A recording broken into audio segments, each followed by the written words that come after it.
Peggy 18.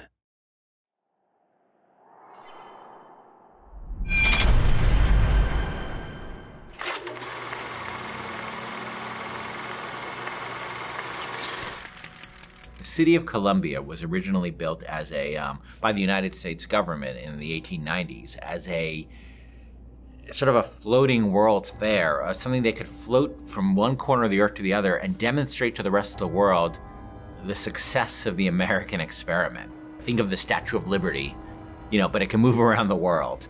And what happened was there was a power struggle within Columbia.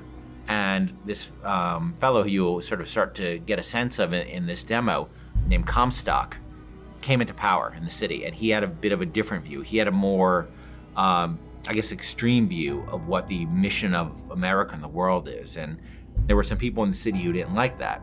And that group was the Vox Populi.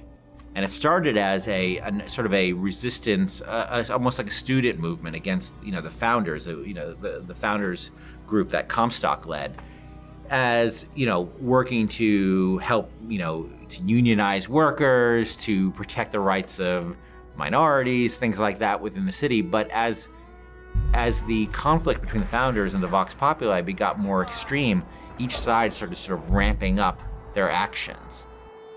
And by the time you get to Columbia and you'll see the Vox Populi in the demo, the conflict is pretty extreme, and both sides have a bit of an attitude of, well, as long as we win, nothing else matters. And you encounter the founders last time and sort of got a sense of the dark side of them. And this time you'll encounter Daisy Fitzroy, who's the leader of the Vox Populi. You'll hear her speaking, you'll see her people at work, and what they're doing is they're essentially cleansing a portion of the city, moving the founders out of a portion of the city, a rich part of the city, and coming in themselves, and it's not a pretty picture to behold. Sons of bitches!